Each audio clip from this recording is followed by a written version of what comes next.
নবীজির ভিতরে আল্লাহ পাকের যে আসর থাকতো, আল্লাহ পাকের কুদরতি মেজাজে নবীজি জমিনে বৈশা ওই আসরে মুতাআসসির হইতেন, ওই প্রভাবে প্রভাবিত হইতেন। আল্লাহ পাকের শানে রহমত থাকতো, নবীজির জুবান দিয়ে রহমতের কথা বের হইতেই থাকতো। আল্লাহ পাকের মেজাজের মধ্যে রাগ থাকতো, নবীজির জুবান দিয়ে রাগের কথা বের হইতেই থাকতো। তার দুই একটা এক্সাম্পল বলতেছি। নবীজি কখনো কখনো বলতেন যে হোমিয়া ওই রোজাদারদের যদি কেউ ইফতার করে না, তা ইয়া আল্লাহ তাআলা ওই রোজাদারের এক এক অঙ্গের বিনিময়ে তার এক এক অঙ্গকে জাহান্নাম থেকে মুক্তি দিয়ে দেবে। সুবহানাল্লাহ। ভালো করে করেন, একটু ভালো করে করেন। আমি যে দুই হাত বাইন দেবো, তুমি ডাইনে ভাবে তাকাইতেছো, আর ডাইনে ভাবে তাকাবো না। ডাইনে ভাবের কথা কইতে গেলে অন্য কোনো ওয়াজি হবে না, কেন শুধু এত লোক কথা কেউ এদিক ওদিক তাকাই না। আবার এক সময় বলতেছেন কি সুবহানাল্লাহ, লা ইয়াদখুলুল জান্নাহ মান কানা ফি কলবিহি মিসকালু হাববাতিন মিন খারদালিন মিন কিবরিন, লা ইয়াদখুলুল জান্নাহ মান কানা ফি কলবিহি মিসকালু হাববাতিন মিন খারদালিন মিন বুখলিন। যার অন্তরে সামান্যতম কৃপণতা আছে ও জান্নাতে যাবে না, যার অন্তরে সামান্য অহংকার আছে সে জান্নাতে যাবে না। আবার বলতেছেন এক বুড়ার লাঠি উঠিয়ে দিছে, ইকরাম করছে, আল্লাহ তারে জান্নাতের ফয়সালা করে ফেলেছে। কি ব্যাপার? এক সময় এইটা কন, এক সময় ওইটা কন। সাহাবীরা বুঝতেন নবীজি কখন কোন কথা কন, এই জন্যই তো আল্লাহ আমাদেরকে ওই সময় পাঠায় নাই। আমরা হইলে প্রশ্ন করতেই থাকতাম, বুঝি না। কিন্তু নবীজির পাশে ওই সাহাবীরা ছিলেন যারা বুঝতেন এখন নবীজি কোন শানে আছেন। কিসমত দি হর শখস কো কসামে আজল নে, किस्मत दी हर शख्स को कस्साम अज़ल ने, जिस शख्स को जिस चीज का काबिल नजर आया। আশরাফ আলী থানবীর উপযুক্ত আমরা ছিলাম না, তাই আল্লাহ আমাদেরকে তাদের মুরিদ করায় নাই, তার যুগে পাঠায় নাই। হাফিজ জি হুজুরের মতো লোককে পাঠাইছে। আশরাফ আলী থানবীর হযরত আশরাফ আলী থানবীকে পাঠাইছে কার কাছে? হাজী ইমদাদুল্লাহ মুহাজির মক্কির জন্য, যার জন্য যে সেট ফিট আল্লাহ তারই তার জন্য পাঠাইছে। নবীজির পাশে যারা উপযুক্ত ছিলেন তাদেরকে পাঠাইছে। তারা কোনো প্রশ্ন করেন নাই, বুঝে ফেলছেন যে এখন এই হালাত, এখন নবীজির জুবান দিয়া শুধু সুসংবাদ বের হইতেই থাকবে। একবার সুসংবাদ বের হইতেছে কি, নবীজি বলতেছেন আল্লাহ পাক রহমতের জোশ আসবে, জাহান্নাম থেকে এক অঞ্জলি ভইরা আল্লাহ জান্নাত দিয়ে দিবেন। আবু বকর কয় কি জিদ, নবীজি বলতেছে ইয়া রাসূলুল্লাহ জিদ বাড়াইতে। নবীজি বললেন আর এক অঞ্জলি উঠাবে। সুবহানাল্লাহ। আগামীকাল করবেন আর এক অঞ্জলি উঠাবে। হযরত ওমর বলতেছেন, হযরত আবু বকর বলতেছেন জিদ, হযরত ওমর কয় থামেন আপনি, খালি জিদ জিদ শুরু করছেন। দেখেন তামাশা, দুই বুড়া নবীজির শ্বশুর। ওমর বলতেছেন এই আপনি জিদ জিদ বাদ দেন। আবু বকর কয় তোর কি হয়েছে? আমি আল্লাহ পাকের রহমতের জোশ আসছে একটু বাড়াই নি, তোর অসুবিধা কি? ওমর কয় কি আমার আল্লাহ ইচ্ছে করলে এক অঞ্জলি দিয়ে সব জাহান্নামীরে কাইছে একবারে আল্লাহ জান্নাত দিবার পারে। নবীজি বললেন সাদাকা ওমর, ওমর ঠিক কইছে, ওমর ঠিক বলছে।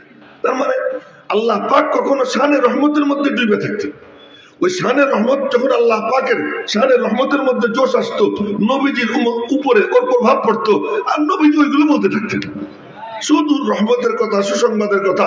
আবার যখন আল্লাহ পাকের শানে গজবের মধ্যে দাউ দাউ করে আগুন জ্বলতো, নবীজির চেহারা লাল হয়ে যেত, গলার রগ ফুলে যেত, আপনা আপনা গুনার কারণে নবীজি জাহান্নামের ধমকি দিতেন। এই অবস্থা ছিল। তো আব্দুল্লাহ ইবনে মাসউদের ওই নাম করে ফেলাইলাম, মনে করছিলাম নামটা পরে কম, কিন্তু আগে বলা হয়ে গেছে। ওই যুবক যখন বলছে এই কথা, যাক নাম যখন যাই নিয়ে ফেলেছে সমস্যা কি।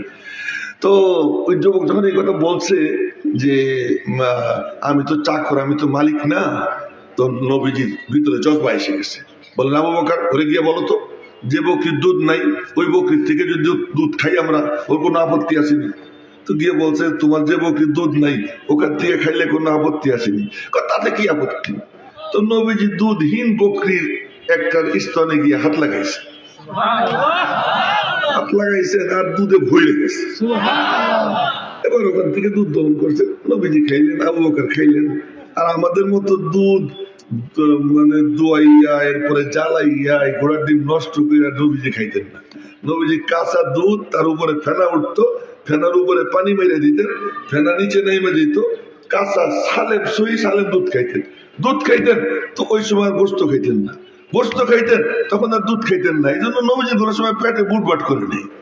আমরা দুধও খাবো, গোস্তও খাবো, আর কত পদের আইটেম। আজকে সুলাইমানের বাসায় ওরে আইটেম, এখন আমি কোনটা থেকে কোনটা খাবো, আমি বড় বিপদে পড়ে গেছি। এত আইটেম। এই জন্য হাদিসে আসছে, মা আকালা রাসূলুল্লাহ সাল্লাল্লাহু আলাইহি ওয়াসাল্লাম আলা খিওয়ানিন ওয়ালা সুকুররুজাতিন ওয়ালা খুবিজা লাহু মুরাক্কাত। সহিহ তিরমিজি শরীফের হাদিস। নবীজি এরকম কি করতেন না, বহু আইটেম নিয়ে খাইতেন না, আবার বহু আইটেমেরও সাবেত আছে। হযরত খলিল আহমদ সাহারানপুরি রহমতুল্লাহ আলাইহি এ মনোযোগ দিয়ে শুনেন, থানভী রহমতুল্লাহ আলাইহি ওখানে গিয়ে মেহমান হয়েছেন, তো গিয়েছেন, দেখেন যে অনেক আইটেম। তো বললেন যে কি এত আইটেম করছো কেন, এত আইটেম কেন করছে? হয়তো থানভী বলতেছেন, আপ থোড়ে থোড়ে ফাসেলা পর আ যায়া করে, मैं भी আইটেম কম করুঙ্গা। আপনি অল্প অল্প কয়েকদিন পর আইসেন, আইটেম বেশি করবেন। আপনি আসবেন 6 মাস 1 বছর পরে, তা আমি কি করবো? তা আপনি 6 মাস 1 বছর পরে আসেন, এই জন্য আমি বেশি আইটেম করি। হ্যাঁ, এটা তো অন্য কথা ছিল। তো নবীজি দুধের উপরে পানি দিয়ে দিতেন, পানি দিয়ে দিলে ওইটা নিচে ফেরা চলে যেত, কাঁচা দুধ খাইতেন। স্বাস্থ্য কি ছিল! 24 ঘন্টা একবার বাথরুমে যেতেন। সুবহানাল্লাহ কইন। আমাদের তো মাশাআল্লাহ ওয়াজের মধ্যে দেখি, ওয়াজ চলতে থাকে, মাঝখানে ওইটা বুড়ে মেয়ে হাঁটা দিছে, যুবক হাঁটা দিছে, কই যায়? আঙ্গুল দেখায়। তো আমি যদি আঙ্গুল দেখাই তাহলে কি হবে? বলেন, আমি বয়ান করতেছি, আমি করলাম কি? এই আমি যদি হাঁটা দিই, আপনারা কি করবেন? আপনারা আঙ্গুল দেখাইয়া যান, আমি কি করবো? না, এই যে আমাদের অবস্থা। সাহাবা একরামের স্বাস্থ্য কি ছিল? শুধু সাহাবী না, নবীজির বিবিরা, কুন্না নাতাগাওয়াতু মিন লাইলিন ইলা লাইলিন, কুন্না নাযহাবুল বারাজা, আমরা এই বাউল বারাজের জন্য যাইতাম, আমরা বাথরুমে যাইতাম 1 রাত থেকে আরেক রাত পর্যন্ত, 24 ঘন্টা মাত্র একবার, 24 ঘন্টা একবার। তো ওনাদের ফিটনেস এমন ছিল কেন? খাইতেন কম, আবার খাইতেন সলিড। এখনো যে সমস্ত বুড়ে আছে না, এদের স্বাস্থ্য ওনার থেকে ভালো। কি টাইট! ঠিক, আমি কি ঠিক কইতেছি? আমি তো ঠিকই কইতেছি, জানি শুনেই কইতেছি। এই বুড়ারা যখন মুসাফা করে চাপ দেয়, আমি দেখি ও মা, আমার থেকে অনেক বেশি শক্তি বুড়া, এমন ভাবে চাপ দেয়। বুড়াদের স্বাস্থ্য ভালো, ভালো ভালো খাইছে। যাই হোক, তো নবীজি দুধ খাইলেন, আবু বকরও খাইলেন এবং উনারেও দিলেন। এই দৃশ্য দেখে হা করে দেখে পরে কয়, আশহাদু আল্লাহ ইলাহা ইল্লাল্লাহ ওয়া আশহাদু আন্না মুহাম্মাদুর রাসূলুল্লাহ, সাথে সাথে মুসলমান হয়ে গেছেন। মুসলমান হয়ে নবীজির সঙ্গে গেছেন। দেখেন ডিগ্রি কারে কয় কথা বলতেছিলাম।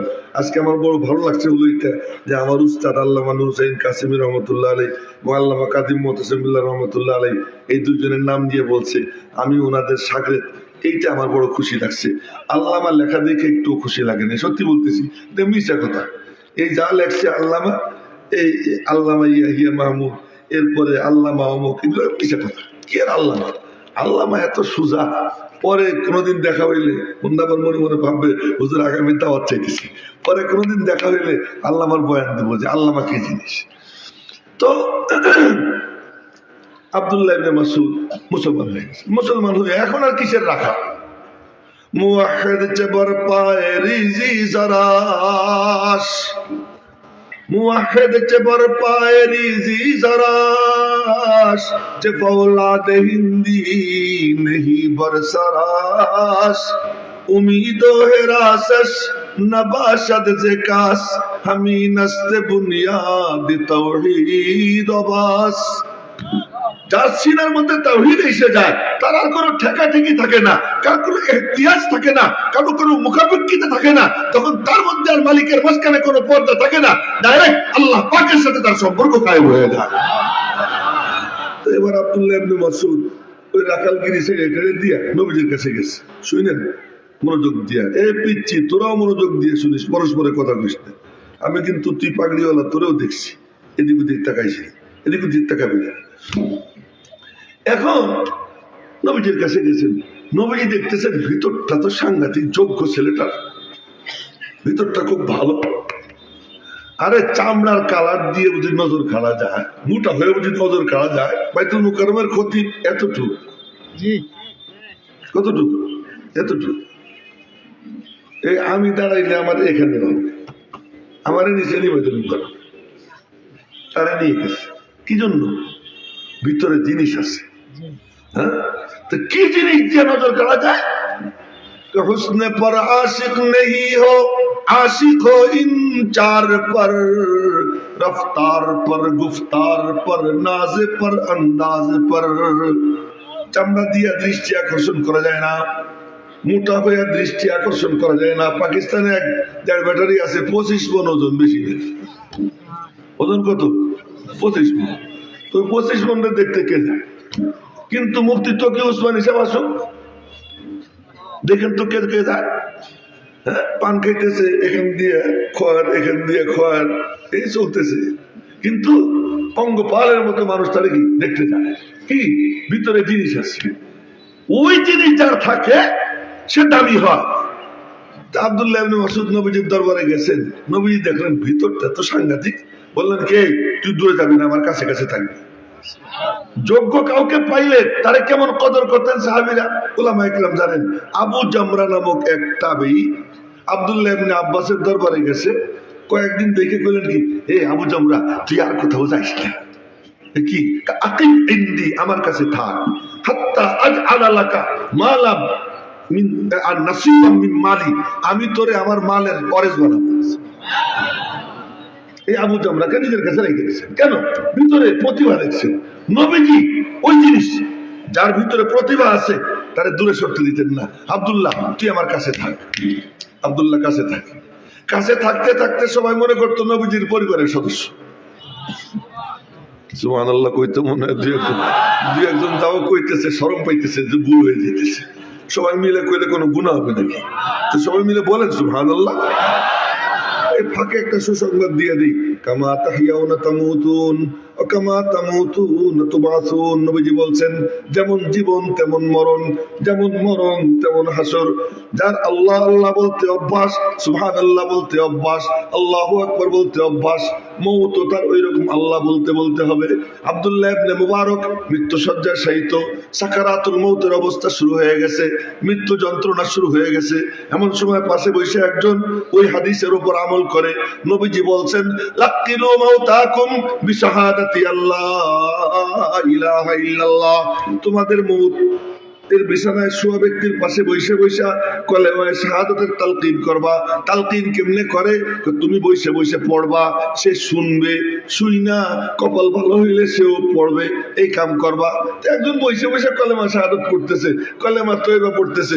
আব্দুল্লাহ ইবনে মুবারক কয়, আশহাদু আল্লা ইলাহা ইল্লাল্লাহ ওয়া আশহাদু আন্না মুহাম্মাদার রাসূলুল্লাহ, লা ইলাহা ইল্লাল্লাহ মুহাম্মাদুর রাসূলুল্লাহ। এটা বলার পরে আবারও বলতেছে, আশহাদু আল্লা ইলাহা ইল্লাল্লাহ। আব্দুল্লাহ ইবনে মুবারক, এই চুপ কর, চুপ কর, আমার ডিস্টার্ব করিস না। তার মানে তুই শুনিস নাই আমি কলেমা পড়ছি? শুনছি তো, আমার ডিস্টার্ব করিস না। উনি কি বুঝলেন? উনি তো বুঝে ফেলেছেন ডিস্টার্ব মানে উনি যখন দেখতেছেন যে জান্নাত থেকে সিঁড়ি নামছে, আসমান থেকে সিঁড়ি নামছে, নূরের ফেরেশতারা আসছে, জান্নাতের ফলমূল ওনার সামনে মানে ঝুলতেছে, উনি ওইগুলোর মধ্যে ডুবা। নবীজির ইন্তেকালের সময় সাহাবীরা পাশে বসে বসে গল্প সল্প করে, একটু ঝগড়াঝাটি করে। নবীজি বললেন যে, তোমরা ওঠো তো, এখান থেকে ওঠো, দাওনি, আমার ছাড়ো, ছেড়ে তোমরা দূরে যাও। ফাল্লাযী আনা ফীহি খায়রুম মিম্মা তাদউনানি ইলাইহি। আমি যা যা বলতেছি ম্যাক্সিমাম বুখারী শরীফের হাদিস। আমি যার মধ্যে এখন ডুবা, এটা তোমরা যেদিকে আমার ডাকতেছো তার থেকে অনেক ভালো।